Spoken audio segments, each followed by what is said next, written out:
Bueno, continuaremos donde nos hemos quedado ayer. Ayer justamente habíamos empezado ya a hablar de de los algoritmos de reanimación. Hemos visto este video, ¿se acuerdan? Entonces ya en base a esto vamos a empezar a platicar y a conversar todo lo concerniente para el día de hoy. Lo primero, ten en cuenta que cuando hablamos ya de RCP avanzada, hemos dicho, se mantiene la ABCD. En la A, en la vía aérea, ya hay que asegurar la vía aérea con la intubación precoz. En la B, ya se rompe la relación de ventilación 30-2. Una vez intubado el paciente, se da una ventilación de una ventilación cada 5, cada 6 segundos, ¿no? Importante tener en cuenta que ya en la C continuamos con el masaje cardíaco externo y en la D, ya aparte de la desfibrilación, entran las drogas. Aquí es importante tener en cuenta un par de cosas que van a ser claras. Cuando llega el desfibrilador, tenemos que analizar rápido si el ritmo es o no es desfibrilable. Doc, disculpe, creo que no, bueno, no se están cambiando ninguna diapo por si acaso. No, está ahí, está ahí. No te preocupes, está en la de la pantalla. No la estoy cambiando. Sí, no pasa nada. Justamente ese es.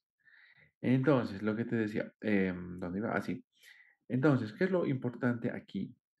Tener en cuenta que en los ritmos desfibrilables, si en los desfibrilables, el ritmo, llamémosle así, de base o el que siempre tenemos que conocer, son estos dos ritmos que estamos viendo en pantalla. La fibrilación ventricular y la taquicardia Doctor, ventricular. buenas noches. Perdón, Dime. doctor, Disculpe, no no nos se está está viendo proyectando la su diapositiva. presentación. Ah, no se está proyectando nada, nada. A ver, No, dame doctor, solo vemos sus archivos. mis archivos, qué raro. Ya, ok. A ver, vamos a volver a compartir. Qué raro. Ahora sí o nada. Sí, doctor. Sí, ahora sí, doctor. A ver, ok. Muy bien, no se preocupen, en esta estaba. No, no he cambiado a otros diapositivos. Entonces, lo que les decía, un primer algoritmo que hay que conocer es el ritmo desfibrilable. Y esos dos ritmos que están dentro de este algoritmo son fibrilación ventricular y taquicardia ventricular sin pulso. ¿Ok? Ahora, el manejo de estos ritmos es muy sencillo. Consiste en desfibrilar. Por eso se llaman ritmos desfibrilables. La secuencia de manejo que hay que meterse a la cabeza es simple. Desfibrilación, masaje y droga. Se acabó. Son tres pasos que tienes que hacer y se acabó. En este algoritmo son tres pasos lo que debes de hacer. Descarga, masaje y droga. Punto. Esa es la secuencia. No hay más. Entonces, ponte a pensar, a ver, ¿cuántas veces he dicho descarga, masaje, droga? Hasta el momento tres veces continuas. ¿Sabes por qué? Porque se supone que el 85% de las personas con repetir tres veces una frase o escuchar que le repiten tres veces una frase capta el mensaje. Entonces, con uno que más diga masaje, descarga, droga, se supone que casi la totalidad de los asistentes aquí han entendido que la secuencia de manejo es descarga, masaje, droga. Mira que ya he dicho cinco veces. Entonces, aquí la secuencia es simple. Descargas, es decir, haces la desfibrilación con la máxima dosis que te dé el aparato. Si es monofásico, 360 joules. Si es bifásico, 200 joules. Haces la descarga, inmediatamente vuelves al masaje. Punto. Si alguien te viene con que a evaluar el pulso, le metes un sopapo bien dado y se acabó. Porque la secuencia es descarga, masaje, droga. Punto. ¿Por qué? Porque una vez que desfibrilas, se vuelve al masaje cardíaco externo, porque los trabajos han mostrado que el miocardio queda aturdido. Entonces, esos minutos que el miocardio queda aturdido, se facilita el retorno a la circulación espontánea con el masaje. Por eso es que se descarga, nada de ver el pulso, nada de evaluar el ritmo, nada. Descargas, inmediatamente masaje. ¿Cuánto tiempo? 2 minutos. No te olvides que cada ciclo dura 2 minutos. Entonces, el primer ciclo, que quede claro, primer ciclo del ritmo desfibrilable, descarga, masaje. Punto. Primer ciclo, descarga, masaje. A los 2 minutos se revalúa. Si el paciente persiste en un ritmo desfibrilable, la secuencia es simple. Descarga, masaje, droga, otra vez. Otra vez descarga con la misma dosis del desfibrilador. Inmediatamente masaje. Y ahí, en este segundo ciclo, entra la primera droga, que es adrenalina. 1 miligramo endovenoso que vamos a ir repitiendo cada 2, cada 3 minutos. ¿Ok? Ya está. Pasan 2 minutos, recién se reevalúa si el paciente salió o no a circulación espontánea. Si persiste en un ritmo desfibrilable, vas al tercer ciclo. Secuencia, descarga, masaje, droga. Descarga, la misma dosis, masaje inmediatamente y en la droga, obviamente, sigue entrando la adrenalina y aquí ya se asocia a amiodarona 300 miligramos endovenoso. Ya está, listo. Pasan 2 minutos y se reevalúa el ritmo. Si el paciente está con ritmo desfibrilable todavía, fíjate que es cuarto ciclo, ¿ah? Secuencia de manejo. Descarga, masaje, droga. Punto. ¿Te das cuenta? Así de simple tiene que ser. Descarga, masaje, droga. Listo. Vuelves a descargar, continúas masajeando y en las drogas sigue entrando la adrenalina, obviamente, y se administra la segunda dosis de amiodarona. Esta vez 150 miligramos. Pasan 2 minutos y si de milagro llegara a un quinto ciclo de ritmo desfibrilable, estoy hablando solo de desfibrilables, secuencia de manejo, descarga, masaje, droga. Punto. Seguimos con la descarga otra vez. Continuamos con el masaje inmediatamente después, sin evaluar ritmos, nada. Masaje inmediatamente después y en las drogas continúa entrando la adrenalina y entra la amiodarona por tercera vez, 150 miligramos. Alguna vez alguien me preguntó, ¿y puede haber un sexto ritmo? Las guías solo te hablan de qué hacer en 5 ciclos de ritmo desfibrilable. El sexto ciclo no está descrito porque la mayor parte de los pacientes no sobreviven más allá de 2 ciclos. ¿Sí? 3 a veces. Entonces, si llegas a un sexto ciclo, me llamas, vamos a publicar el caso, nos vamos a sacar una foto selfie y lo mandamos, porque la verdad no llega generalmente hasta tanto, porque cada que haces una desfibrilación, el miocardio queda aturdido y a veces después ya no reacciona. Entonces, medio raro que llegue a un sexto ciclo. ¿Ok? ¿Cuál es en resumen la secuencia de manejo? Descarga, masaje, droga. Se acabó. Las drogas que tienes que tener en la cabeza, adrenalina, amiodarona. Ya está. No falta por ahí la guía que como siempre quiere dar la contra y son las guías americanas. En la RCP ya hace varios años se ha desterrado en este algoritmo de manejo, se ha desterrado a la vasopresina y se ha desterrado a la lidocaína porque no tenían efectividad. Sin embargo, los americanos hace un par de años, estamos hablando 2, 3 años, en varios trabajos han vuelto a querer rescatar a estos dos fármacos. Si vas a usar vasopresina, 40 unidades, ok, pero en lugar de la primera dosis de adrenalina. Ok, después no va. Con respecto a la lidocaína, ¿puedes reemplazar a las dosis de la amiodarona? Sí, desde el tercer ciclo, sí. Si no tienes amiodarona, usas lidocaína. Dosis 1 miligramo kilo peso en el tercer ciclo y el cuarto y quinto ciclo la mitad de la dosis, ¿no? A 0,5 miligramos kilo peso. No te olvides que el frasco de lidocaína que tenemos en el medio viene al 2%, donde 1 ml trae 20 miligramos, ¿ok? Ahora, esto tenlo claro siempre. O es amiodarona o es lidocaína. No se hace un ciclo amiodarona o un ciclo lidocaína, no. O es amiodarona o es lidocaína. Es al todo o nada.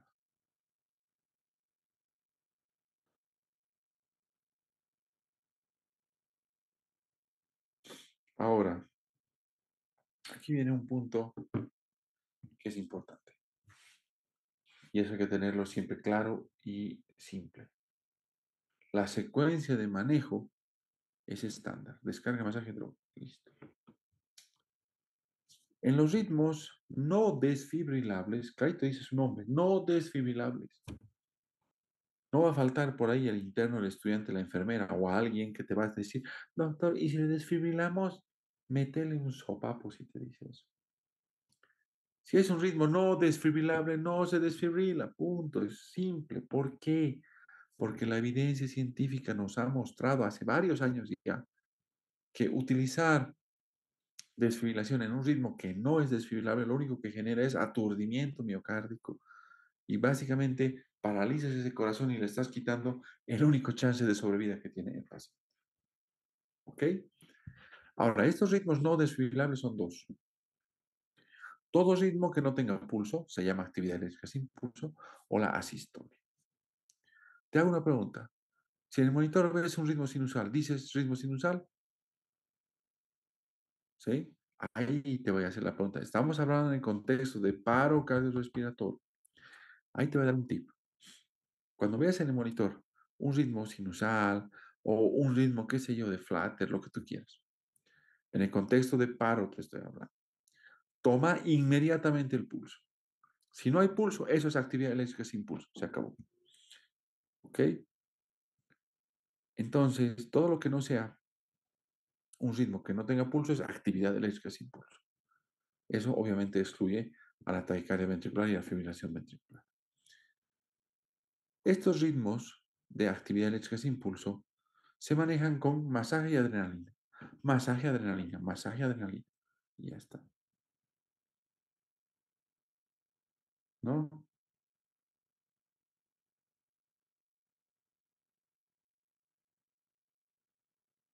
Entonces, ¿qué es lo que sucede aquí? Que en este ritmo, la secuencia de manejo es masaje, adrenalina. Y algo más, la causa. Siempre busca la causa. Hoy en día tú sabes que estamos hablando de 4Hs, 4Ts y ya los 5H, 5Ts. Se han eliminado de las Hs y las Ts a los hidrogeniones, es decir, a la acidosis metabólica, y se ha eliminado también a la trombosis coronaria en las Ts. Entonces, aquí viene un tip. En la secuencia de manejo de ritmo desfibrilable era descarga, masaje, droga. En la secuencia de manejo de ritmo no desfibrilable es masaje, adrenalina, la causa. Masaje, adrenalina, la causa. Ya está, no es difícil de hacer continuamente masaje, adrenalina, la causa. Ahora, algo importante que es aquí es, si la causa es hipovolemia, pasarle fluido a chorro. ¡A chorro! Si alguien en emergencia te dice, ay, no le pases, es viejito, se va a dematizar. Le miras a los ojos y con toda seguridad le dices, oye, Gil, está en paro.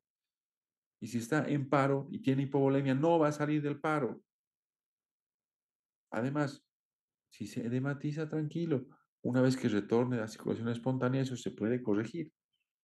¿De acuerdo? Entonces, en el contexto de paro no hay excusa. ¿Ves hipovolemia? A chorro. Si ha sido por pérdida hemática, sangre, a chorro.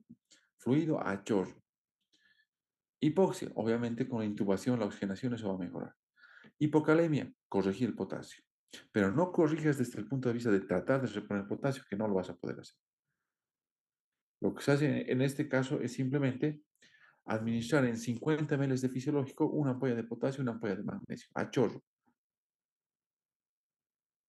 ¿Alguna vez nos ha pasado, ya os te cuento como anécdota, que cuando hemos pasado esa solución que tiene por objetivo simplemente estabilizar la membrana del corazón para facilitar que el paciente salga de paro, no va a corregir el potasio, por si acaso no va a elevar, es una ampolla apenas, no va a elevar la concentración de potasio si estás con hipocalemia, pero sí te polariza la membrana y te facilita salir del paro. Te va a pasar como a nosotros nos ha pasado una vez, una anécdota, que estamos en pleno paro, paciente con hipocalemia de 1,9 y lo queremos sacar del paro y le decimos a la enfermera, una ampolla de potasio más una de magnesio en 50 ml de fisio, a chorro. Y no falta el interno que nos dice, doctor, ¿y eso no le causará paro? Entonces no te da ganas de darle uno, ¿no? O sea, ya está en paro y es justamente por hipocalemia. Entonces, sin miedo, cuando tengas hipocalemia, administra el cloruro de potasio. Ahora, ¿por qué el magnesio? Porque como bien, como bien sabes, cuando hay hipocalemia severa, obviamente hay hipomagnesemia, ¿no? Entonces, dos van de la mano. Ahora, con respecto a la hipercalemia, si tu paciente está con hipercalemia, el antídoto es el gluconato de calcio. 1 gramo, es decir, una ampolla EVE lento. Lento quiere decir en 1 minuto, dos, ¿no? Se le pasa. Ahora, en las TES, repasar las intoxicaciones, los antídotos. Sospechas de intoxicación por benzodiazepina, dale flumazenil. Intoxicación por sulfonilurias, ¿sí? Octiotrida, o sea, repasa sus antídotos. Con respecto al taponamiento cardíaco, Si sospechas que hay taponamiento, pericardicentesis. Mejor si haces ecografía. En el contexto del paro, como te he contado, ya lo estamos haciendo, ¿no? Entonces, eso te va a permitir resolver. Neumotórax, atención, ok. Drenaje con aguja descompresiva hasta que se coloque un tubo de pleurotomía. Si sospechas embolismo pulmonar, una vez que el paciente salga del paro cardiorrespiratorio, pues ya se podrá utilizar trombolítico. Se ha quitado de este algoritmo, te contaba, a los hidrogeniones, o sea, a la acidosis metabólica. ¿Por qué? Porque antes, a todo y nada era bicarbonato. A todo y nada era bicarbonato. A esa dosis, a un miligramo, a un equivalente kilo peso. Y las guías vieron que esto generaba más mortalidad, porque el usar bicarbonato injustificadamente te genera más mortalidad por acidosis intracelular, paradójica.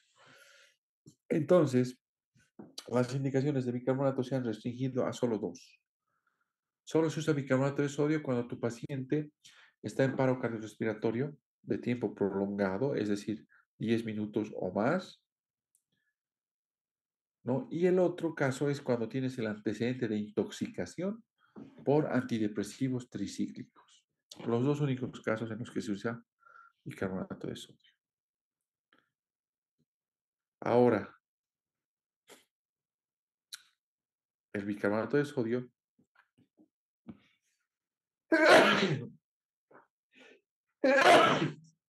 perdón, el bicarbonato de sodio se usa a 1 milimol por kilo peso. Ahora, te hago recuerdo que las ampollas en nuestro medio vienen al 8% y vienen de 20 ml, cosa que cada ampolla trae 20.000 equivalentes, ¿no? Eso como para tenerlo siempre presente. Ahora, se ha eliminado la trombosis coronaria porque la mayor parte de los pacientes con infarto agudo de miocardio hacen ritmos desfibrilables. Muy rara vez hacen ritmos no desfibrilables. ¿Ok? Muy bien. Entonces, secuencia de manejo aquí. Masaje, adrenalina y la causa. Ahora, siempre me preguntan, ¿y la atropina? Te cuento que la atropina no ha mostrado beneficio en la reanimación cardiopulmonar, razón por la cual hace años se la ha suspendido de las guías. Sin embargo, los americanos, obviamente, nunca se quedan tranquilos, han hecho trabajos donde están tratando de rescatar el uso de la atropina. Ahora, las mismas guías reconocen que es posible que sea útil la atropina. Por eso, hoy en día te recomiendan y te dicen, si vas a utilizar atropina, haz una prueba terapéutica. 1 miligramo endovenoso. Si con eso el paciente responde y sale del paro, bien. Si no responde y todo sigue igual, ya no se utiliza más. ¿De acuerdo?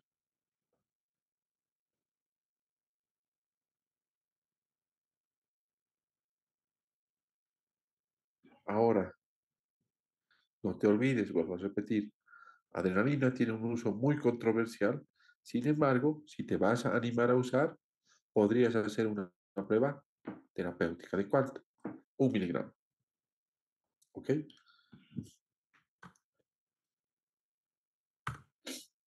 Ahora, esto vamos a ir dejando claro. En el contexto de la actividad eléctrica sin pulso, la adrenalina se empieza a utilizar lo más precozmente posible, si es posible desde el inicio del diagnóstico de actividad eléctrica sin pulso. En el caso de ya la taquicardia ventricular y fibrilación ventricular, has visto que se utiliza recién a partir del segundo ciclo. Con respecto a los antiarrítmicos, la amiodarona se utiliza, no te olvides, a partir del tercer ciclo, es decir, tercer, cuarto y quinto ciclo, y podría ser reemplazado con la lidocaína, pese a que, por ejemplo, las guías europeas no lo recomiendan, y ILCOR tampoco, pero las guías americanas como que te la mantienen todavía la indicación. Ahora alguien me preguntó y me dice, ¿había trabajos que se usan eh, de forma conjunta adrenalina con vasopresina? Sí, han habido trabajos. Este metaanálisis muestra que no hay mayor beneficio en hacer esa combinación y que basta trabajar con adrenalina. Ahora, desde el punto de vista de usar adrenalina 1 miligramo cada 2, cada 3 minutos versus una dosis única de 3 miligramos como hacían los chinos, no hay ninguna diferencia desde el punto de vista de mortalidad, por lo que se sigue recomendando 1 miligramo cada 2 a 3 minutos.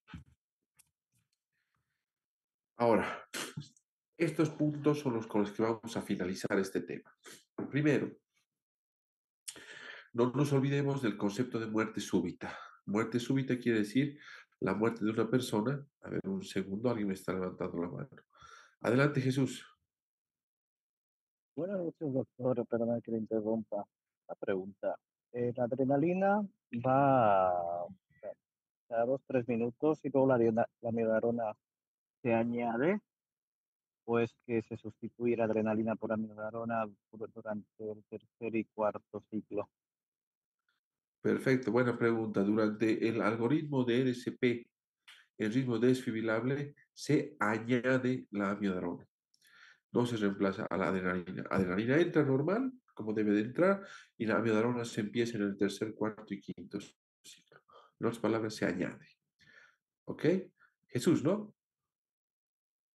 Sí, doctor. ¿Y Ok. se puede poner en el mismo momento o es que hay que esperar a, por ejemplo, 1 minuto, 30 segundos de primero se pone la adrenalina y luego la amiodarona? En el contexto del paro cardiorrespiratorio, generalmente la administración de las drogas van más o menos una separada de la otra en contextos de máximo 30 segundos muchas veces. Y te digo por qué, porque después de que administras la droga, por ejemplo, te voy a dar un ejemplo, adrenalina, cuando has administrado el miligramo de adrenalina que viene en un ml, se hace un lavado o arrastre con 10 ml de fisiológico. Si eso quiere decir que empujas la solución con 10 ml de fisiológico, ¿sí? Y encima se eleva el brazo o el miembro donde está canalizado el paciente para facilitar la circulación y eso se lo mantiene durante 10 a 15 segundos. Entonces, si te das cuenta, durante 10, 15 segundos más lo que han tardado en administrar, que deben ser unos 20, 30 segundos en total, no se administra otro fármaco, ¿no? Para cada fármaco se hace esa secuencia. Se administra fármaco, se hace el lavado a arrastre, se eleva la extremidad durante 10, 15, 20 segundos máximo y se mantiene después, digamos, si quieres, libre para administración de otro fármaco. ¿Eso aclara la pregunta, Jesús? Sí, doctor, muchas gracias. Perfecto. Justamente lo que preguntaba Jesús lo vamos a ver en un video en unos 2, 3 minutos más. ¿Ok? Ahora, aquí viene un hecho fundamental. Fíjate que la muerte súbita quiere decir muerte en estado de salud, aparente. Entonces, la muerte súbita cardíaca, que es la que vemos generalmente nosotros en emergencias, empieza asociada a infarto agudo de miocardio la mayor parte de las veces. Entonces, los pacientes que desarrollan dolor torácico y llegan a fallecer por infarto agudo de miocardio en las siguientes 24 horas, eso se llama muerte súbita, ¿ok? De origen cardíaco. No te olvides que para diagnosticar paro cardiorrespiratorio basta dos criterios. Paciente inconsciente y no respira o respira anormalmente, es decir, boquea suficiente para iniciar las compresiones torácicas. Ahora, los americanos recomiendan que si tienes la práctica suficiente, estás calmado, puedas evaluar el pulso carotídeo al menos 10 segundos antes de iniciar la LSP. Sin embargo, no es un sine qua non el evaluar el pulso. ¿Ok? No te olvides, en la RCP básica, el manejo es CAB, se priorizan las compresiones, toda la vida, las compresiones. En la RCP avanzado se mantiene la secuencia ABCD, ¿ok? No te olvides, la secuencia de manejo de ritmos desfibrilables, descarga, masaje, droga, y ritmos no desfibrilables, masaje, droga y la causa, ¿ok? Muy bien. Entonces, pueden hacer sus preguntas si hubiera alguna duda, mientras voy cargando en 2, 3 segundos la siguiente presentación, ¿ok? A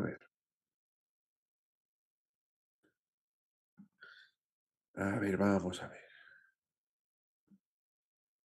No, creo que no hay pregunta. Ah, está ahí, tres preguntas. A ver, vamos, un segundo, ahorita les doy la palabra.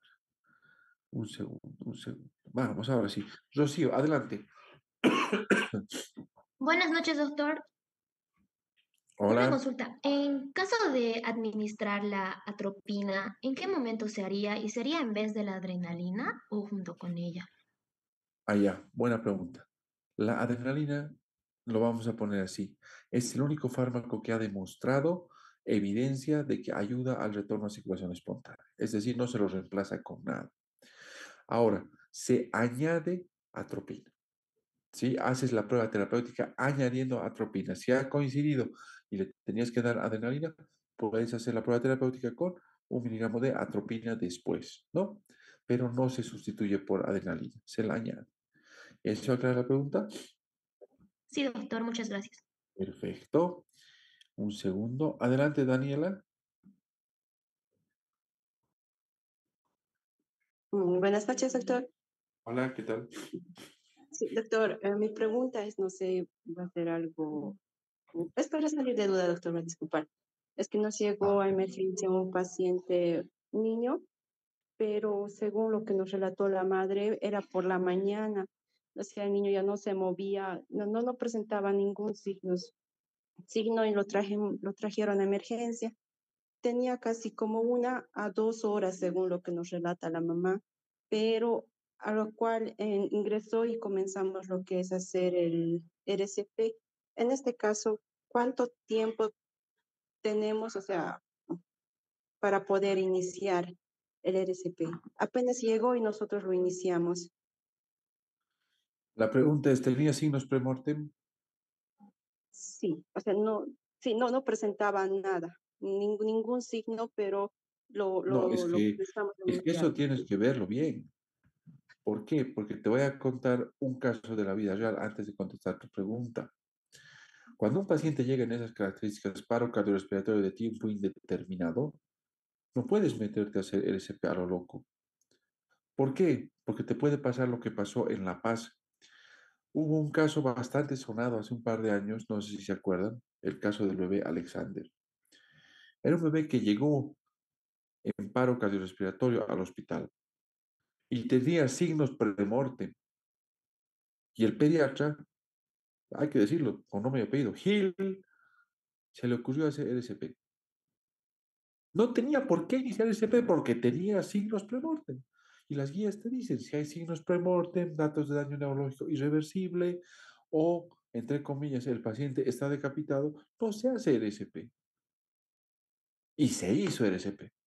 Ahora, obviamente el bebé no salió con la RCP, pero todo lo que pasó durante la RCP, como la ignorancia de la estudiante de tomar temperatura recta, que se rompió esto, fíjate todo lo que pasó después. Al pobre colega lo han fundido, se lo ha escrachado de una forma horrible, etcétera. Cuando lo más simple era conocer la norma, decir, llega paciente en paro cardiorrespiratorio de tiempo indeterminado, tiene signos premortem, listo, chao. No se hace RCP, se declara fallecimiento. Entonces, por eso te preguntaba justamente esos datos. ¿Por qué? Porque si es como tú cuentas, de que llega el niño en paro cardiorrespiratorio de tiempo indeterminado, solo fíjate esas tres cosas. ¿Está decapitado? No. ¿Tiene signos premortem? No. ¿Hay daño neurológico irreversible? No. Inmediatamente empieza la RCP. Eso no debería tomarte en tu valoración más de 30 segundos. ¿Sí? O sea, en términos simples, inmediatamente empieza la RCP. Si no tenía ninguno de esos signos, como han hecho ustedes, está muy bien. Inmediatamente la RCP. Y como dice la norma, RCP básico, solo 5 minutos. Solo 5 minutos. Y si no sale, se suspende. ¿Por qué 5 minutos? Porque estás en una figura que se llama paro cardiorrespiratorio de tiempo indeterminado. ¿No? Entonces, esa parte es importante siempre tenerla así. Cuando les llegue a emergencias como a su compañera, un caso que no sabes de cuánto tiempo es el paro, fíjate esas contraindicaciones para iniciar RCP. ¿Tiene contraindicaciones? No se inicia RCP y se declara el fallecimiento. Si no tiene esas contraindicaciones, inmediatamente debes iniciar la RCP 5 minutos. ¿Ok? Eso que quede así como para todos, como consejo, ¿no? Para que puedan, obviamente, tener claro en ese momento. Daniela, ¿a esa iba tu pregunta o me he desviado? Sí, doctor. Sí, A muchas eso iba, gracias. ¿no? Ah, ok. Sí. Está bien, está bien. Entendí yo bien la pregunta entonces. Muy bien. María, María de Los Ángeles. Adelante. Buenas noches, doctor. Bueno, mi pregunta más va más dirigida, bueno, tal vez por la inexperiencia puede llegar a pasar. ¿Qué pasa si llegaría a pasar en un caso que en un ritmo no desfibrilable se llega a desfibrilar? ¿Hay algún protocolo que es lo que se debe hacer o qué es lo que procedería? Directamente lo vas a matar. Así como suena, lo vas a matar. Te cuento por qué. Cuando estás en un ritmo no desfibrilable, lo que sucede es que el corazón puede estar teniendo una descarga eléctrica, ya que está tratando de hacer que el corazón funcione como bomba, ¿no? Puede ser una actividad eléctrica mínima, pero que está tratando de hacer que el corazón bombee para que haya gasto cardíaco. Si a vos ahí lo desfibrilas, lo que vas a hacer es, en términos simples, resetear el nodo sinusal y lo vas a hibernar. Hibernar quiere decir que ese miocardio va a quedar en un estado en el cual va a entrar en un periodo refractario a estímulos. Entonces, la posibilidad de que puedas volver a ritmo sinusal en ese caso es casi imposible. Ahora, ¿qué pasa cuando el miocardio hiberna? Generalmente vas a tener una actividad eléctrica sin impulso que rapidito va a evolucionar a la sistolia, es decir, lo vas a desfibrilar y en cuestión de 2, 3, 4, 5 segundos va a ir a la asistolia. O en algún caso se va a ir a fibrilación ventricular, en algún caso, sí que son los menos. Pero esa fibrilación ventricular va a durar mucho, como mucho, unos segundos, o se va a ir a la refractariedad. Pero la mayor parte de las veces lo vas a hacer evolucionar a sistolia. No, por eso es que te decía, ¿no? Cuando haya ritmos no desfibrilables, mucho cuidado, porque el desfibrilar le está quitando chance a nuestro paciente de que pueda salir en el siguiente ciclo. ¿A eso iba tu pregunta? Sí, doctor, muchas gracias. Perfecto. Entonces, ese es el consejo. Si no estás seguro, y en otras palabras, piensas que es un ritmo no desfibrilable, no desfibriles, ¿ok? Cristian, adelante. Buenas noches. Buenas noches, doctor. Mi Hola, ¿qué pregunta tal? sobre, digamos, la desfibrilación. ¿Hay riesgo, digamos, de que ocurra cortocircuito en el corazón? ¿O cuáles serían las complicaciones más frecuentes que tendríamos ante la repetida desfibrilación? A ver, otra vez. Tú me dices, en un ritmo desfibrilable, si lo desfibrilamos al paciente repetidamente, ¿qué es lo que puede pasar? Sí, si hay, A ver, digamos, un cortocircuito por parte del corazón o algo por ahí. eso que estás diciendo se llama miocardio hibernado. ¿Se acuerdan que les decía que en los ritmos desfibrilables generalmente no se llega más allá de los 2, 3 ciclos, ¿no ven? Es porque con cada desfibrilación el precio que pagamos es que podemos hibernar el miocardio. Hibernar quiere decir volverlo refractario a este.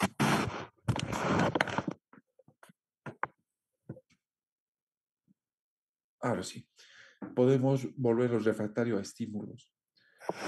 Entonces, ahora sí, ok. Entonces, le estamos quitando chance. Ahora, justamente cuando vos haces 2, 3 ciclos de desfibrilación, porque te lo obliga el algoritmo, ya un cuarto ciclo, el corazón a veces queda tan hibernado que ya no responde y pasa directo a la sistolia. Entonces sí, el precio de hacer la desfibrilación es muchas veces hibernar el miocardio y precipitar a sistolia. Sí, puede pasar, pero eso es acumulable, o sea, mientras más ciclos has hecho de desfibrilación, el riesgo es más alto. En 1 o 2 ciclos, el riesgo es muy raro que pase.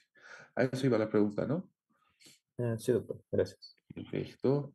Un segundito. Ashley, adelante. Hola, doctor, ¿cómo está? Buenas noches. Hola, ¿qué tal? Era, por favor, para aclarar una duda en el punto que Sí. dijo usted de aplicar amiodarona o lidocaína, ¿no? O podríamos intercalar.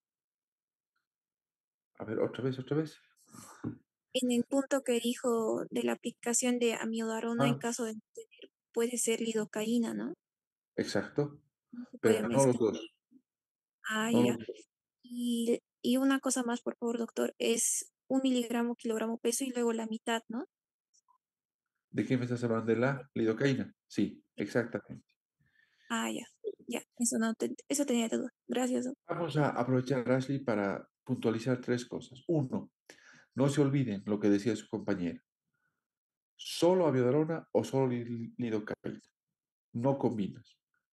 No combinas. Nunca se combinan ambas. Ni una primero ni una después. ¿Por qué? Porque no te olvides que ambos actúan sobre la fase refractaria, ¿sí? En lo que tiene el potencial de acción del corazón. Y el precio es que a veces puedes extender demasiado esa fase refractaria y quitarle su chance de que el paciente pueda salir adelante, es decir, de precipitar una asistole. Entonces, no te olvides, no se combina, nunca juntos ni uno después del otro. O es amiodarona o es lidocaína. Primer consejo. Segundo consejo, no te olvides, amiodarona en el tercer ciclo entra 300 miligramos, en el cuarto y en el quinto 150, 150. Lidocaína en el tercer ciclo, que es la primera dosis, entra 1 miligramo kilo peso. El cuarto y el quinto ciclo, 0,5 miligramos kilo peso, o sea, la mitad de lo que has usado en tercer ciclo. Y el tercer consejo, no te olvides que la amiodarona, entre comillas, es realmente muy útil tenerla en tu caja de paro porque básicamente es el antiarrítmico, si quieres verlo así, de amplio espectro que te va a servir para cubrir casi todas las arritmias cardíacas. En cambio, la lidocaína es un antiarrítmico que te sirve básicamente para arritmias ventriculares. ¿Ok? Aprovechando eso, les puedo dar ese tip más. Muy Muchas bien. gracias. Gracias, doctor. Gracias, gracias Ashley. Nicole, ¿cómo estás? Adelante. ¿Cómo está, doctor? Buenas noches. Hola, ¿qué tal? Perdón, mi pregunta, doc, sería si, digamos, existiera algún bueno, digamos que en un caso hipotético nuestro monitor no esté funcionando o no tengamos, digamos, algún acceso al monitor. No sé, doc, cuál sería algún criterio clínico que sería como que confiable para que nos podría, digamos, detener de las compresiones o si en caso de que continuemos con la reanimación, no sé si podría ser perjudicial si nos pasamos, digamos. No sé si me explico, Ya. doc. No, sí, sí te he entendido. O sea, vos lo que me estás diciendo es cuándo suspendo el LSP si no tengo monitor, ¿no ves? Básicamente. Sí, ¿Cómo me doctor. pongo? ¿No ves? Ahí te lo voy a poner de una forma, digamos, simple para hacer esto. Si no tienes monitor, vas a poder suspender el LSP cuando tengas la aparición de signos premortem. Cualquier signo premortem durante la LSP, ya tienes que suspender la LSP. Ejemplo, tu paciente relaja esfínteres, listo, es un signo premortem. Le aparece piel marmórea generalizada, es un signo premortem. Se ha puesto más frío de lo que ya estaba, ¿no? Los que han hecho el LSP saben que cuando el paciente está muerto tiene una frialdad única que es inconfundible, ¿no? Que se llama el algo mortis. Cuando ya está realmente así frío, suspendes. Otro criterio, cuando tiene daño neurológico irreversible, las pupilas ya se han dilatado, están en 7 milímetros o más. Cuando evalúas otros reflejos de tallo, por ejemplo, reflejo corneal, reflejo de tu signo y están ausentes, listo, eso es daño neurológico irreversible. Entonces, con esos criterios clínicos, podrías animarte a suspender el SP. ¿Ok? A eso iba la pregunta, ¿no? Sí, doctor, muchas gracias. Y Perfecto. doctor, o sea, si es que, digamos, no nos daríamos cuenta de los signos premorte y continuamos con la reanimación, ¿sería perjudicial? Te lo voy a poner así. Va a ser perjudicial para vos porque estás haciendo un esfuerzo inútil. ¿Sí? ¿Por qué? Porque lo que pasa es que cuando un paciente ya ha tenido signos premortem o daño neurológico irreversible, la posibilidad de que salga, entre comillas, a un ritmo normal, pucha, es bajísima. Es menos del 1%. Entonces, la única que se está cansando sin motivo eres vos. Por eso, mi consejo es no te olvides, eso como tip, ¿no? Cuando estés haciendo el SP, siempre en tu equipo de trabajo tiene que haber alguien que esté fijándose en las pupilas, siempre tiene que haber alguien que se fije si hay relajado esfínteres, siempre tiene que haber alguien que se fije si hay piel marmórea, siempre, así como consejo, ¿no? Entonces, mucho ojo con eso, ¿de acuerdo? No hay ningún beneficio de darle más LSP si es que ya tiene criterios para suspender LSP. ¿Ok? Eso aclara, ¿no Muchas ve? gracias. Sí, doctor, Perfecto, muchas gracias. perfecto. Un segundito, un segundito, un segundito. Adelante, Franz. Buenas noches, doctor. Hola, ¿qué tal? Mi pregunta es la siguiente. En pacientes con paro, ¿puede utilizarse ecografía durante una RCP para identificar causas reversibles? Y si es así, ¿en qué momento sería adecuado? Ya, te lo voy a poner así. Has tocado un tema que es, pucha, muy, muy importante. La ecografía hoy en día está entrando ya con fuerza a la RCP. Generalmente la ecografía ya se hace cuando estás en RCP avanzado, ¿sí? Generalmente se hace en RCP avanzado. Cuando ya has entrado al RCP avanzado, el momento en el que evalúas pulso, hemos dicho, ¿no? Cada 2 minutos hay que ver si el paciente ha retornado a circulación espontánea. ¿Y eso cómo lo haces? Fijándote en monitor y evaluando el pulso. ¿Cuánto tiempo? 10 segundos. Esos 10 segundos que aprovechas para evaluar si retornó a circulación espontánea, ahí es donde se aprovecha para evaluar la ventana cardíaca y la ventana pulmonar. Y las causas que vas a encontrar más frecuentes son hipovolemia, taponamiento cardíaco o neumotórax. Son las tres causas más frecuentes que encontramos cuando es un paro con una causa potencialmente reversible. Entonces, no te olvides, ese momento en el que evaluamos el pulso, esos 10 segundos aprovechamos para hacer las ventanas de la ecocardio o de la ecografía en general. Y segundo, generalmente lo hacemos en el SP avanzado. En el SP básico no lo hacemos porque ahí se priorizan las compresiones, ¿no? Ahí se priorizan más las compresiones. Además que el SP básico no debería durar más de, exagerando, 4 minutos, porque ya sabes, ¿no? Que a los 4 minutos sí o sí deberías estar con el desfibrilador evaluando si el ritmo es o no desfibrilar. ¿Eso aclara la pregunta? Sí, muchas gracias, doctor. Perfecto. Joshua, adelante. Hola, Doc. Buenas ¿Cómo estás? noches. ¿Cómo te va? Tenía una pregunta, es sobre, estaba leyendo cómo influye la capnografía en la reanimación, Doc. No entendí muy bien eso. ¿Qué no has entendido?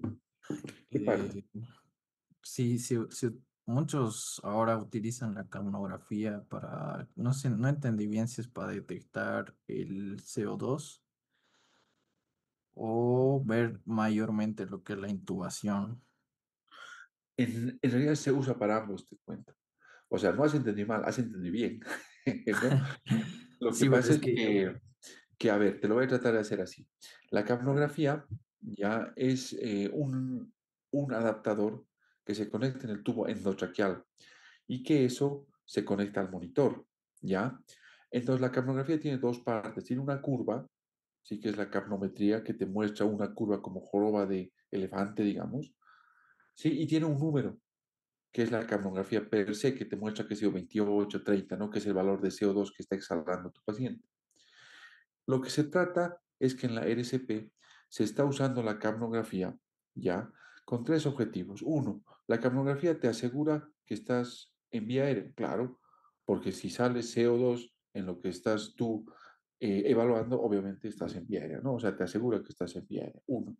Dos, te muestra que cuando hay un ascenso súbito en el valor de capnografía, si generalmente más de 10 del basal, tu paciente va a retornar a circulación espontánea. O sea, te doy un ejemplo, si en el paro tu paciente va con capnografía de 5, 5 y súbitamente sube a 20, entonces quiere decir que ese paciente va a salir del paro ya.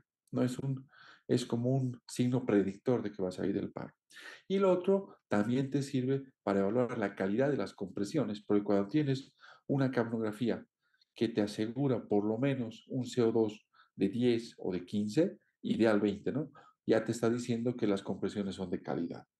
Esos tres objetivos tiene la capnografía. Ahora, si me preguntas si lo hacemos usualmente la capnografía en LSP, no. La verdad, no. No se lo hace usualmente. Honestamente, no se lo hace, pero tiene esa utilidad. ¿A eso iba ya. tu pregunta? Sí, más que todo era la de la reanimación que me dijo eso de la presión del 10 y era lo que más tenía duda. Ah, exacto, está bien, está bien. No te Muchas preocupes. gracias. Bien, perfecto. A ver, Patricia, adelante. Buenas noches. Buenas noches, doctor. Mi duda es la siguiente. Si, digamos, tenemos un paciente que pasa a sistoles, le administra adrenalina y pasa a fibrilación ventricular, ¿desde cuándo se comienzan a contar los ciclos y pues el orden de la administración de las drogas después cuando pasa a fibrilación ventricular? Esa era mi Ya, primera pregunta. Y otra ya. pregunta Vamos también en que orden, tengo. vamos en orden. Una por una, porque yo soy medio gil y se me va. ¿Ya? A ver, en esta primera, lo que te he entendido es que vos dices, ¿qué pasa si el paciente está en una asistolia, digamos? ¿No ves? Estás haciendo la RCP y salta a un ritmo desfibrilable, ¿sí? Exacto. Ah, ya, Sí. perfecto. Mira, te voy a contar una cosa y luego te contesto esta. Esto va a servir para que lo tengan siempre en la cabeza. La asistolia es un ritmo premortem. La posibilidad de que un paciente salga de asistolia a cualquier otro ritmo o incluso a ritmo sinusal es menos del 2%. Cuando vos ves asistolia, quiere decir que el corazón ya ha acabado toda su reserva energética, no tiene reserva energética. Es un corazón, si quieres verlo así, agónico. Por eso un criterio para suspender RCP es asistolia de 20 minutos, porque ya realmente ese corazón está vacío, ya su posibilidad de sobrevivir es nulo. Ahora, el ritmo que mejor sobrevive, la verdad, es la fibrilación ventricular, porque quiere decir que ese corazón está repleto de energía, por eso tiene semejante nivel de descarga eléctrica y por lo menos el corazón se, lo pondremos así, se trata de contraer con ese ritmo anárquico. Hay trabajos que han mostrado que el paciente durante fibrilación ventricular tiene un gasto cardíaco, entre comillas, bajo, pero tiene todavía un gasto que todavía te mantiene o te preserva cierto nivel de, si quieres verlo así, de funcionalidad de los sistemas, ¿no? Entonces, lo que habitualmente pasa es pasar de fibrilación a ventricular a sistolia, no generalmente al revés. Pero ahora, digamos, hipotéticamente sucedería eso, lo que tienes que hacer es lo siguiente. Estás en la sistolia, donde estás con masaje adrenalina a la causa, ¿no ves? Listo, pum. Pasas al ritmo desfibrilable, lo primero va a ser descarga, masaje. ¿Te das cuenta? Segundo, vuelves a evaluar, persiste en un ritmo desfibrilable, persiste en un ritmo desfibrilable, ¿no? Ahí va a ser descarga, masaje, entre comillas, la droga, y ahí va a entrar la eh, adrenalina. En otras palabras, vas a continuar con la adrenalina que vienes jalando del anterior ritmo. Y en el tercer ciclo, si llegas a ese, ahí, aparte de la adrenalina, además que continúa entrando, recién va a entrar la amiodarona. ¿Te das cuenta? Como que se respeta la misma secuencia, ¿no? Esos, digamos, esos ciclos de los ritmos desfilables se mantienen, ¿no? ¿A eso iba la pregunta? Sí, Sí, ¿no? doctor. Ujú. Sí, Ah, y ya. tenía una La pregunta más. segunda, sí, Era dale, que dale. generalmente en las compresiones, cuando cambiamos de compresor, es cuando se cansan, ¿verdad? Pero ¿cuánto más o menos es el tiempo ideal que uno Ah, hace ya. buenas compresiones Ah, para ver? buena pregunta. ¿Sabes por qué? Porque te cuento que los americanos hicieron un trabajo hace años de eso y mostraron que los reanimadores deberían ser intercambiados, o sea, deberías cambiar el rol para mantener calidad de compresiones cada 2 minutos. No te olvides que cada 2 minutos evaluamos el pulso, ¿no ves?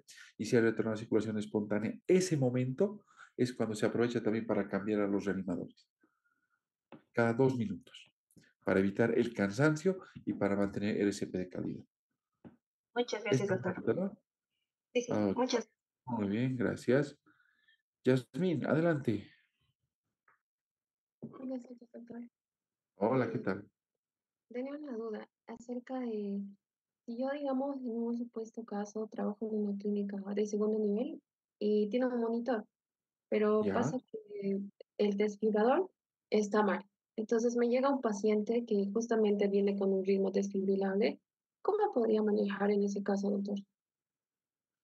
A ver, lo vamos a poner así. Lo vamos a poner así. Primero, ¿cómo te darías cuenta de que estás en un ritmo desfibrilable? O sea, si te llega un paciente, por ejemplo, que vos me dices está en ritmo desfibrilable, quiere decir que está en paro cardiorrespiratorio, ¿no ves? Y si Sí, está en paro cardiorrespiratorio, vas a empezar con toda la secuencia del SP. Lo que yo entiendo es que cuando pidas el desfibrilador, no vas a poder leer el ritmo con el que está ese paciente. Entonces, ¿cómo te darías cuenta si es desfibrilable o no? Ahí me surge la primera duda. Porque usualmente cuando un paciente entra en paro cardiorrespiratorio, nadie le conecta a un monitor, o sea, a uno que está en la pared, ¿no ve? Para monitorizar signos, porque está en paro cardiorrespiratorio. Entonces, ahí, por ejemplo, el consejo que yo te doy es simple. Si estás en un paro cardiorrespiratorio, ya, y tienes la fuerte sospecha que es un ritmo desfibrilable o lo estás comprobando y no tienes el desfibrilador, en la vida real no vas a tener opciones terapéuticas para sacarlo a ese paciente, no lo vas a tener. Si por ahí alguien te dice, che, dale el golpe precordial, mira, te lo voy a poner así, el golpe precordial máximo te genera 40 joules de potencia, tomando en cuenta que necesitas 200. Entonces, si quieres hacer la prueba terapéutica con un golpe precordial, podrías hacerlo, pero el beneficio es marginal. Segundo, si me dices usar drogas cuando tienes un ritmo desfibrilable, la respuesta es no va. ¿Por qué? Porque el objetivo de las drogas en el paro cardiorrespiratorio, como la amiodarona, por ejemplo, es sensibilizar al miocardio para que la siguiente descarga tenga efectividad, o sea, no reemplaza a la desfibrilación.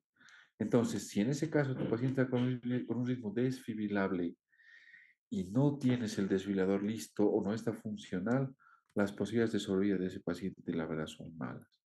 Y lo único que podrías intentar, tal vez, pero no lo has escuchado de mí, es el golpe precordial, pero como te digo, la evidencia de eso es anecdótica y es con un beneficio muy marginal. ¿A eso iba la pregunta? Sí, doctor. Y aparte, digamos, si el paciente fallece, lo tendría que notar en la historia clínica para no tener problemas legales, ponerle tal como estaba, no teniendo desfibrilador o algo así. No. En Oh, ese caso, mira, en el siguiente tema ya vamos a ver más o menos cómo podrías registrar, pero ya te adelanto. Cuando tienes un contexto de paro cardiorrespiratorio, siempre, siempre anoten el contexto que ustedes tienen y pueden, entre comillas, sostener. ¿A qué me voy? En el caso que tú me dices, ¿no? Pones paciente ingresa a la unidad de emergencias en paro cardiorrespiratorio. Entre paciente, entre paréntesis, inconsciente, enable. Punto. Se procede a RCP básico y avanzado, ¿sí? Se encuentra ritmo inicial, qué sé yo, ritmo desfibrilable, punto coma, no responde a las medidas terapéuticas planteadas, se suspende el SP, qué sé yo. Te das cuenta, o sea, más o menos tienes que registrar de acuerdo a lo que has hecho, tampoco mientas, pero tampoco, entre comillas, te pongas la soga en el cuello. Porque, ¿qué es lo que sucede? Te voy a contar esto desde el punto de vista legal. Cuando vos eres personal de emergencia, peor si eres el jefe de emergencia, tienes que asegurarte que todos tus equipos estén funcionando. Todos tienen que estar operativos. Y si no están operativos, tienes que haber hecho las solicitudes de compra, de reparaciones, demás.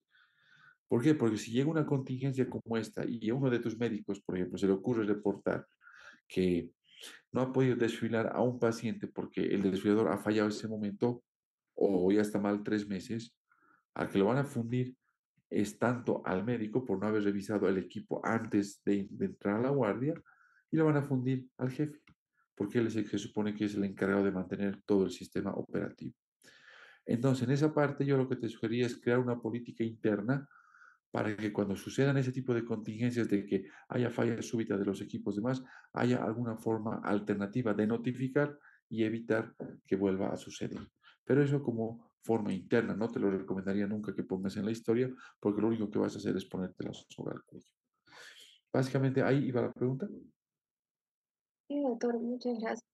Perfecto, perfecto. No se olviden, un consejo que me daba uno de mis profesores siempre, es los abogados jamás van a entender lo que tú entiendas en el área de salud. ¿Por qué? Porque vos eres personal de salud, estás viviendo todos los días una emergencia, una situación. Los abogados tienen una visión diferente de los problemas. Entonces, tratar de que el abogado te entienda es un reto. Así que siempre hay que ser más inteligente con lo que uno hace antes de meterse con el abogado, como consejo. Franz, adelante. Sí, Doc, tenía otra pregunta. Es respecto al manejo de personas en la tercera edad. Muchas veces se habla de que estas personas llegan o padecen de inmunosenescencia. Y el envejecimiento general puede modificar la farmacodinámica y farmacocinética de algunos fármacos. Entonces, mi pregunta era, ¿hay alguna evidencia de que se tenga que aumentar la dosis en la adrenalina o amiodarona o se mantiene a las dosis normales de la población en general? Me estás hablando en el contexto de paro cardiorrespiratorio, ¿sí? Sí, doctor. Ya. Es muy buena pregunta. En el contexto de paro cardiorrespiratorio, la dosis es la misma. No varía. No varía.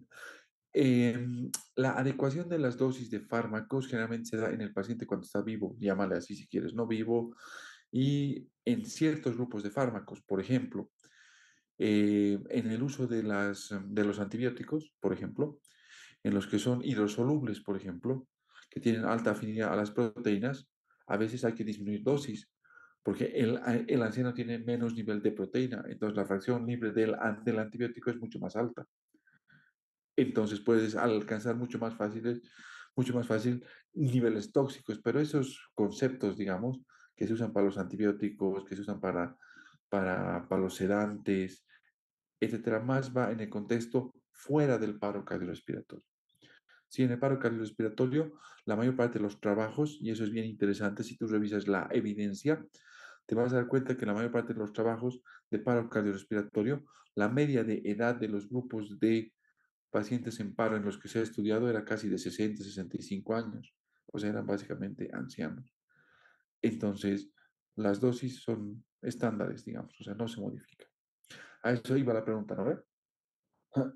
Sí, eso era. Muchas gracias, doctor. Perfecto, muy bien, gracias. Por último, adelante, Brian. Buenas noches, doctor. ¿Cómo estás? Me acordé de una anécdota. En una oportunidad, un amigo mío insistió en que si el paciente está con tórax inestable, no se debe realizar el ISP, pero yo hasta el momento nunca leí que no se realizara por ese motivo. Así que quedó la duda de ese momento. ¿Estaba en lo correcto o hay una situación en la que solo por tórax inestable no puede realizar? A ver, te lo voy a poner así. El paciente ya estaba en paro cardiorrespiratorio, ¿sí?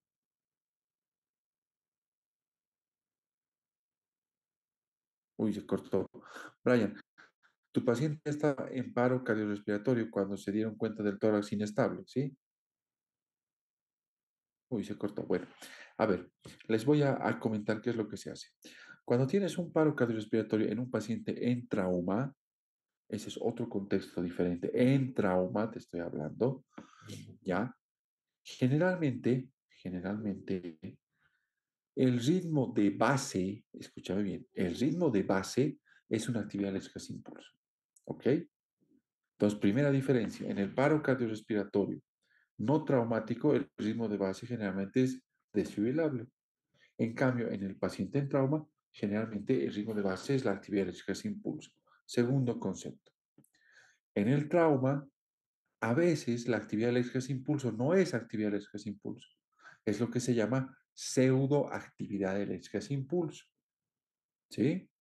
Entonces, en el trauma, tercer concepto, cuando tienes una causa, entre comillas, reversible, se la soluciona primero y después recién se empiezan con las compresiones. En un paciente en trauma, si ingresa a emergencias con un accidente que ha tenido un trauma torácico anterior, ¿ok? Y está en paro. Tiene datos de neumotórax, primero resuelves el neumotórax con aguja descompresiva que no te va a tomar más de 15, 20 segundos. Con eso recupera el pulso, tranquilo. No recupera, sigue en paro, compresiones, ¿ok? Ahora, generalmente el tórax inestable te va a causar neumotórax o te va a causar hemotórax. Entonces, en ese caso, si ha sido en el contexto de trauma, lo primero que se hace es resuelves el neumotórax. Si con eso no sale del, entre comillas, de la pseudoactividad eléctrica sin pulso, ahí recién se procede con las compresiones. ¿Ok? Por eso te preguntaba si tu paciente estaba en trauma o no. Porque si es un paciente de trauma, vuelvo a repetir, primero se corrige la causa, después recién se empieza la RCP básica.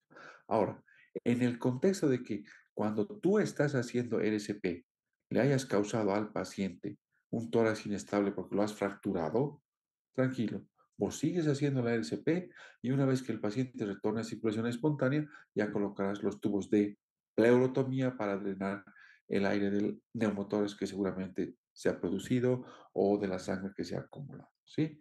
Pero esos son dos contextos diferentes. Por eso te preguntaba bien en qué contexto era, ¿ok?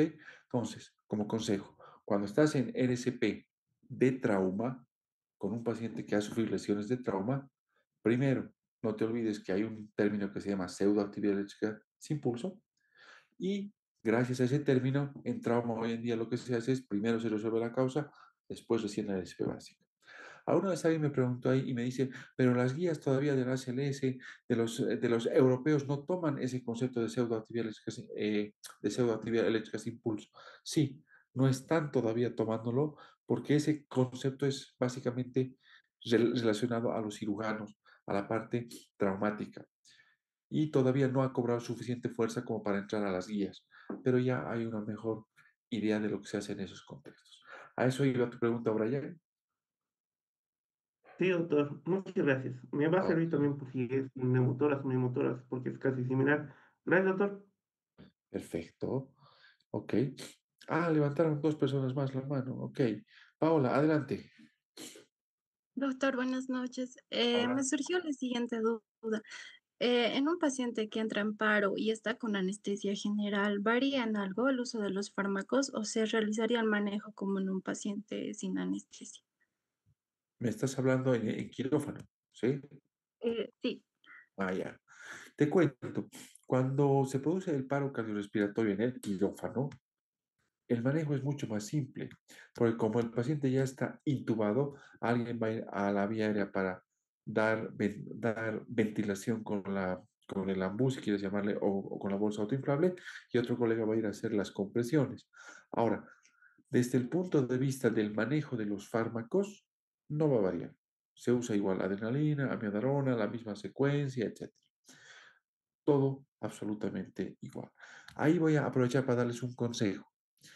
Cuando un paciente está en ventilador mecánico, ya sea en terapia intensiva, en emergencia o en quirófano, y te toque ayudar en un paro cardiorrespiratorio de un paciente que ya estaba en ventilador mecánico, lo que se hace es siempre se desconecta del ventilador mecánico y la vía aérea se la asiste con la bolsa autoinflable, o obviamente con oxígeno suplementario, pero con una bolsa autoinflable. Nunca se hace RCP mientras el paciente está conectado al ventilador. Se desconecta rápidamente y se empieza a, como dicen vulgarmente, ¿no? Hacer soporte respiratorio con ese dispositivo manual y las compresiones de la misma forma, ¿no? Que ya hemos visto en los videos. ¿Por qué? Porque los ventiladores mecánicos dejan de ciclar, o sea, dejan de meter aire cuando estás en plenas compresiones torácicas. Entonces, por eso se los desconecta, ¿ok? Eso me sirve como un plus extra. ¿A eso iba tu pregunta? Sí, doctor, gracias. Perfecto. Nelly, adelante. Nelly, Buenas noches, Nelly. doctor. Mi pregunta Hola. iba con referencia a si digamos que tenemos un paciente en paro y este paciente tiene taponamiento cardíaco, ¿cuál sería el manejo, doctor? ¿Es el tratamiento de la causa o cuál es el manejo? Mi pregunta es, Nelly. Wow, estoy con eco. ¿El contexto es en trauma o fuera de trauma? En trauma, doc. Si es en trauma, lo primero que haces una pericardiocentesis. Con una aguja larga, pericardiocentesis y se evalúa. Salió del paro cardiorrespiratorio con eso, es decir, retomó el pulso con eso, se suspende ahí. Y si no, recién se empiezan las compresiones torácicas. Si es en el contexto de trauma, siempre se corrige primero la causa y después recién las compresiones. ¿Ok? ¿Eso aclara la pregunta, Está Nelly? bien, doctor, gracias. Perfecto. No se olviden, vuelvo a repetir, en trauma, siempre primero la causa. No se olviden, si bien no es parte de este módulo, por favor les pido, repasen lo que es pseudoactividad eléctrica sin pulso, ¿ok? A ver, adelante, Sara. Doctor, buenas noches. Hola, ¿qué tal? Tenía una pregunta acerca de caso de ahogamiento y que no sepamos el tiempo que el paciente lleva dentro del agua. y lo traen así a nuestro hospital, ¿debemos iniciar el RCP o no? La pregunta es simple, Sara. ¿Tiene signos premortem tu paciente? ¿Tiene datos de daño neurológico irreversible? ¿Tiene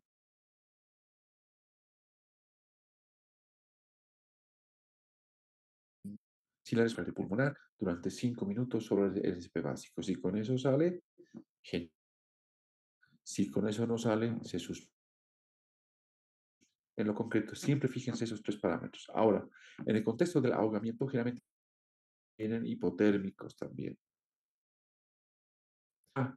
Haciéndose la RCP, hay que recalentar al paciente.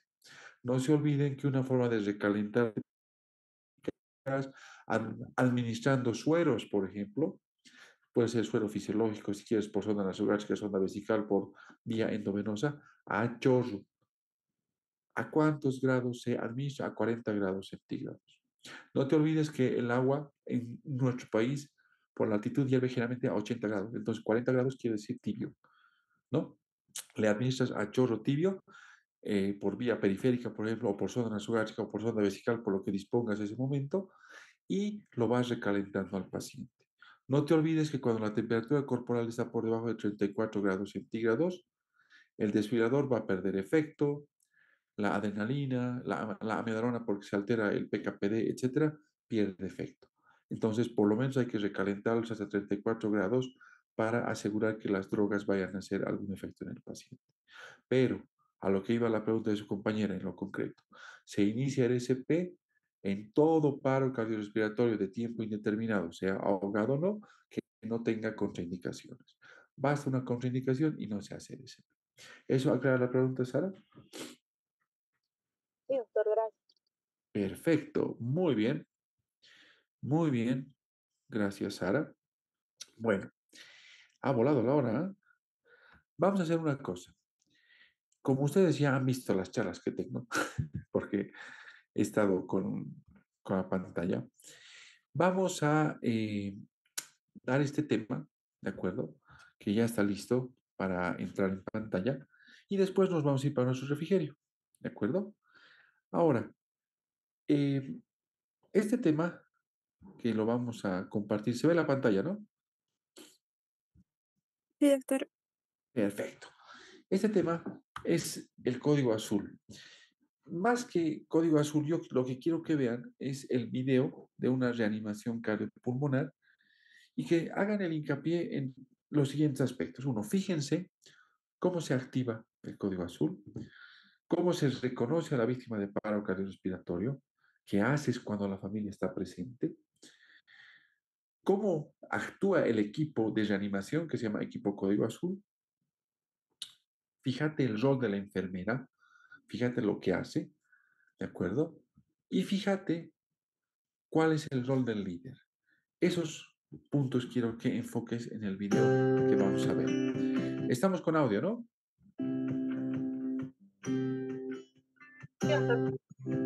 Sí, ¿Sí, no? se escucha. Muy bien. Se Entonces escucha. continuamos.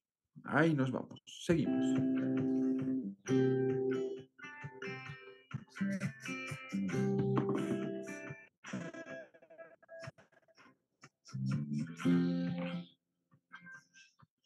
José, José, joven, mi esposo no responde. José.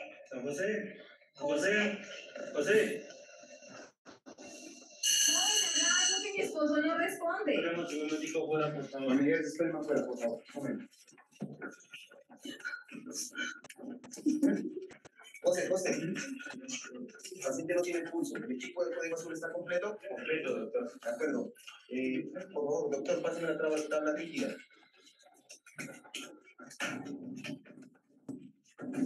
Ayúdame a movilizarlo. 2, 3. Vamos, doctor. Anticompresiones, doctor. ¿Cuántas compresiones de ventilación? Habla el carro de paro. 10 de la mañana. Carro de paro abierto.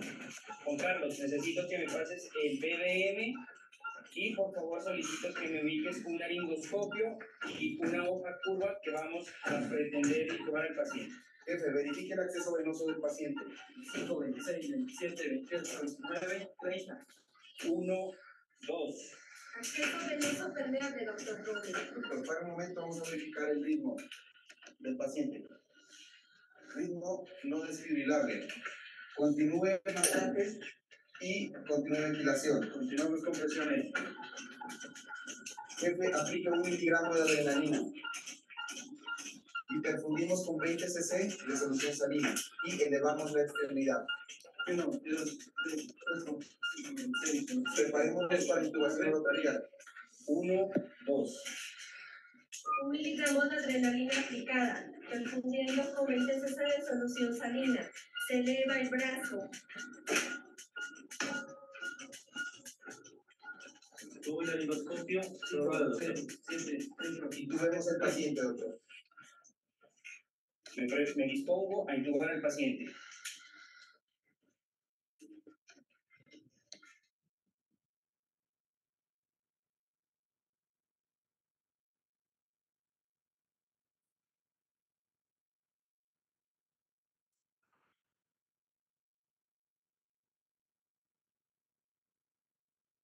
Adecuada, iniciando masaje.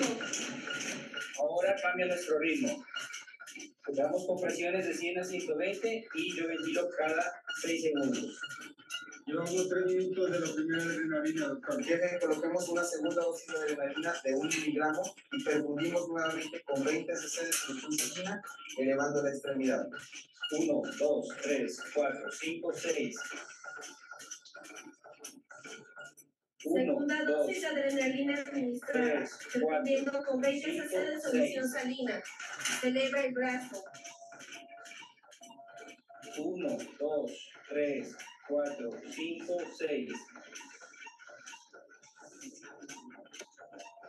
1, 2, 3, 4, 5, 6.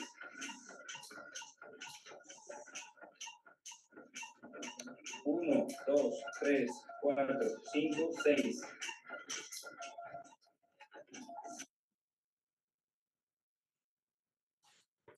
Ok, vamos a conversar de ese tema que la verdad es primero muy importante desde el punto de vista conceptual.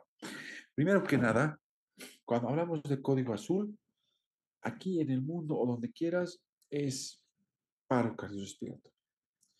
O sea, hablar de código azul ya todo el mundo ya entiende que es paro cardiorrespiratorio, ya está estandarizado. Segundo, ¿te has dado cuenta cómo se ha activado el código azul? Generalmente, el personal que se da cuenta de que el paciente está en paro cardiorrespiratorio no es el personal médico. Son los auxiliares de enfermería, a veces el interno o la licenciada de enfermería. No son los que están generalmente más tiempo con el paciente. Entonces, consejo, como personal de emergencia tienes que capacitar al personal en cómo se reconoce el paro cardiorrespiratorio y qué se hace cuando se reconoce el paro cardiorrespiratorio. ¿Te has dado cuenta lo rápido que ha pasado? Se ha reconocido el paro, ¿sí? Se ha pedido ayuda, básicamente se ha activado el código azul. Si tienes un equipo de respuesta rápida, ese equipo funciona como equipo código azul, ¿sí? ¿Cómo se ha activado esto? Básicamente se ha activado con un timbre. Un altoparlante. Alguna vez nosotros hemos usado altoparlante. Uy, nos ha ido como en feria, porque en cuando vos decías código azul en la sala número tal, puta, ya la familia al celular, que es código azul ya al tiro, ¿no? Todo un escándalo. Entonces, mejor un timbre, ¿no? ¿Te has dado cuenta que una vez que se ha activado, lo ideal era que el que ha reconocido el paro, ha activado el código azul, empiecen las compresiones? Ha llegado rápido el equipo de respuesta rápida. Y te has dado cuenta que ese equipo que va a hacer la RCP eran 6 personas. Idealmente 6. Idealmente 6. En el peor escenario deberían ser 5. En el peor escenario. Tratar de hacer RCP 1 o 2 personas, más que seguro que te va a llevar al fracaso. ¿Por qué se necesitan muchas personas? Porque has visto el rol que ha tomado cada uno. Por ejemplo, cuando te has debido fijar al líder, ¿el líder qué hacía? No hacía nada más que enfocarse en ordenar, en coordinar actividades, en verificar. Y él era el que daba los tiempos. El líder es el que se va, ya sea a la cabecera o a los pies del paciente, y tiene que tener una visión clara de todo. Él es el que empieza, vamos, se empiezan las compresiones, se empiezan las ventilaciones. Él tiene que escuchar lo que su equipo está trabajando. El reanimador que está haciendo las compresiones tiene que contar fuerte. 1, 2, 3, 4. En el SP básico ya sabes, 32 es la secuencia. Llega a 30, se calla. El de la vía aérea, 1, 2 ventilaciones. Entonces el que está como líder ya sabe que se está haciendo secuencia 32. Llega la caja de paro cardiorrespiratorio y te has dado cuenta, 10 segundos para intubar. Entonces él dice, ok, paramos, se intuba, reanudamos las compresiones. ¿Te das cuenta? Él es el que está supervisando todo. Para eso necesitas retroalimentación. Entonces, acostumbra a tu equipo con el que trabajas en la RCP a que te retroalimenten. Cuando vos digas, se intuba paciente, el que está intubando que te diga, intubación confirmada, o ya se intubó, o dispositivo correctamente colocado, qué sé yo, dependiendo cómo coordinen ustedes el comunicarse, ¿no? Entonces, el líder no puede estar haciendo manejo de vía aérea, no puede estar comprimiendo nada. ¿Por qué? Porque va a perder la visión periférica de todo lo que está pasando. Él es el que debe marcar los tiempos. ¿Te has dado cuenta? Ha habido otro que ha corrido a la vía aérea. Inicialmente en el RCP básico estaba apoyando con una bolsa autoinflable y máscara. Cuando ya llegó la caja de paro, listo para intubar, es el que ha intubado. Ahora no te olvides que el de vía aérea tiene que protegerse también. ¿Has visto? Si bien no se ha puesto el camisolín, por lo menos tenía un barbijo KN95 y su barrera facial, su máscara facial, con sus guantes para proceder a la intubación.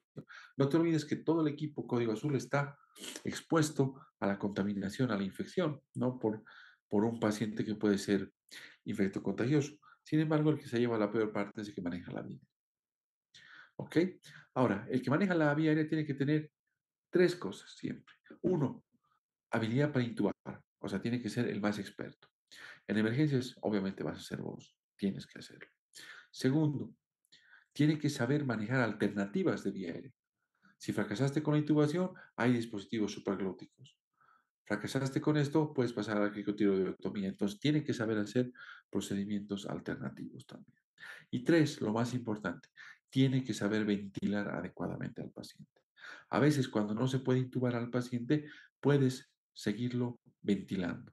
Como te dije, ningún paciente se muere por falta de intubación. Todos se mueren por una mala ventilación. ¿Ok? Ahora, ¿te has dado cuenta que uno ha tomado el rol de circulación? O sea, ha ido al masaje cardíaco. El que va al masaje cardíaco, no te olvides, tiene que tener el lugar claro donde va a masajear. 2 traveses de dedo por encima del apéndice sifoides.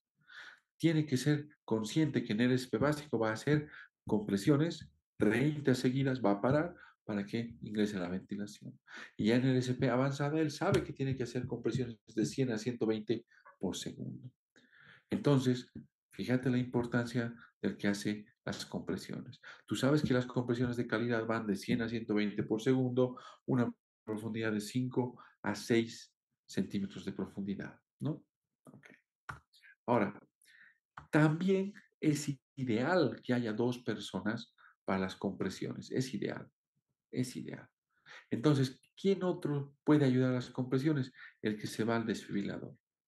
Tiene que haber uno que esté listo en el desfibrilador para cuando el líder diga, ok, ya pasaron 2 minutos, evaluemos el ritmo. Vaya a evaluar el ritmo y de paso el pulso. Entonces él dirá ritmo desfibrilable, no desfibrilable y el líder ya irá guiando. Vamos, preparamos una descarga, como has visto en el video. 200 joules, ingresa el desfibrilador. Descarga realizada, te das cuenta. Ahora, el que hace las compresiones torácicas y el de la desfibrilación generalmente alternan los roles, ¿no? Alternan los roles, ¿de acuerdo? Para evitar el cansancio cada 2 minutos. ¿Te has dado cuenta que el asistente de medicamentos generalmente le corresponde a enfermería? Sí. Y ahí viene una cosa. Si bien las guías te dicen usar de vía preferida la vía endovenosa, también te dice por segunda vía alternativa usar la vía intraósea. Pero te tengo un comentario bien penoso. Si vos ahorita, si hacemos un sondeo y pregunto cuántos saben colocar una vía intraósea en el adulto, no va a ser ni el 10% de las personas que están aquí.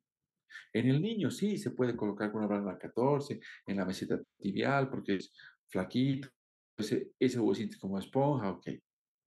Pero en el adulto necesitas un trocar de los que usamos para punción aspiración de médula ósea.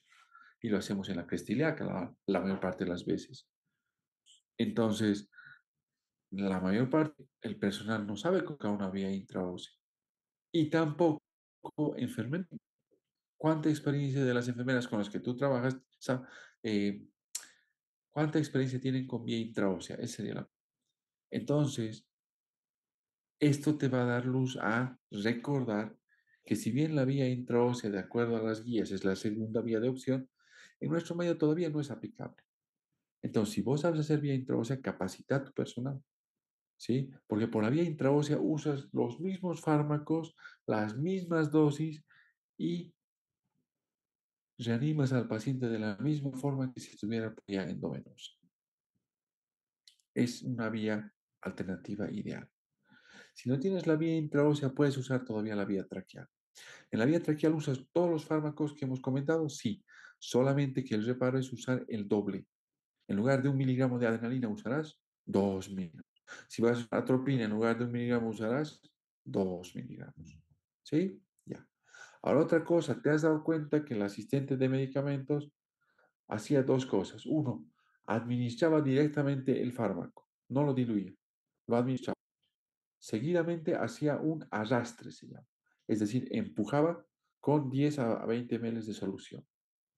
¿No? Lo empujaba. Y además elevaba el miembro donde estaba la vía. ¿Para qué se hace todo eso? El arrastre y la elevación del miembro por 15 segundos, más o menos 10 a 15 segundos, se hace para asegurar que teóricamente todo el contenido ingrese a la sangre más rápido y se distribuya más rápido. ¿Ok? Ese es el objetivo de hacer la elevación y el arrastre. Ahora, si administras fármacos por vía traqueal, si me preguntas si también se hace arrastre, la respuesta es sí, se hace ese lavado, se hace arrastre. Igual con 10 a 20 ml de solución, lo mismo. Ahora, ¿te has dado cuenta una cosa interesante? Había un circulante. El circulante es el que generalmente va a estar revisando si se ha desconectado algo o por ahí hay que pasar algo que no había. Generalmente el circulante es el que ha hecho lo que has visto al inicio del video. Cuando han dicho paro, ha corrido, ha sacado una tabla rígida y le ha colocado debajo del paciente. O has visto que al paciente lo han bajado de la cama al suelo para reanimar. No. En pleno siglo XXI ya no se hace eso.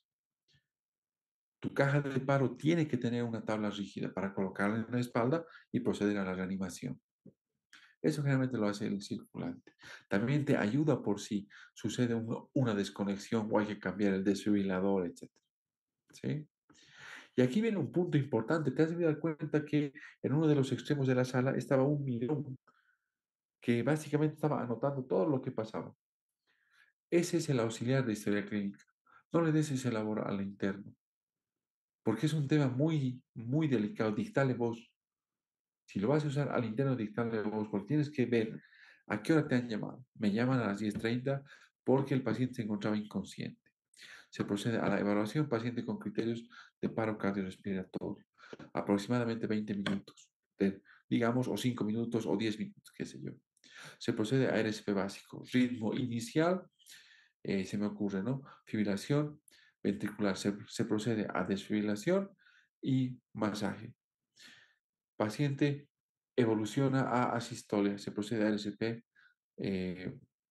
con masaje cardíaco y adrenalina 1 miligramo cada 2 a 3 minutos por, qué sé yo, 10 dosis, depende cuántas hayas usado, ¿sí? Sin respuesta, se suspende procedimiento, paciente fallece. ¿Te das cuenta? Esa parte fina solo la conoces vos porque vos estás fino en esto, ya estás entrando a perfeccionarte en el SP. Entonces no le des esa labor tan fina al interno, dictale, pero no se la delegues directamente a él, ¿ok? Ahora, alguna vez alguien me preguntó y me dice, ¿y es importante tener código azul? La verdad, sí, te cuento que la implementación del código azul en diferentes contextos ha mostrado que mejora la sobrevida, ¿Por qué? Porque hace que haya un equipo que, además de ser asistencial, tiene la obligación de capacitar al personal dentro del hospital. Y no te olvides que a mayor capacitación del personal, obviamente nuestras habilidades van a ir mejorando, se van a ir reciclando. Y de esta forma, obviamente, vamos a asegurar los resultados, ¿no? ¿Ok? ¿Alguna duda o pregunta de código azul? Les escucho. Caso contrario, nos vamos a un descanso de 15 minutos. A ver, les escucho.